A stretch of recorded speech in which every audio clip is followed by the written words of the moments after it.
Hi everyone! Good morning! Nandito kami kay na Sis Linda. Dahil kailangan ang birthday mo? Sabado. Kasi birthday niya sa Sabado. Sinelebrate namin ng early.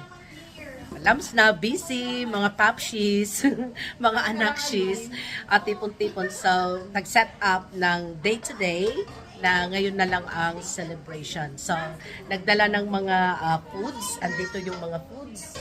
Ayan. Hindi ko muna bubuksan. Mamaya ipapakita ko sa inyo.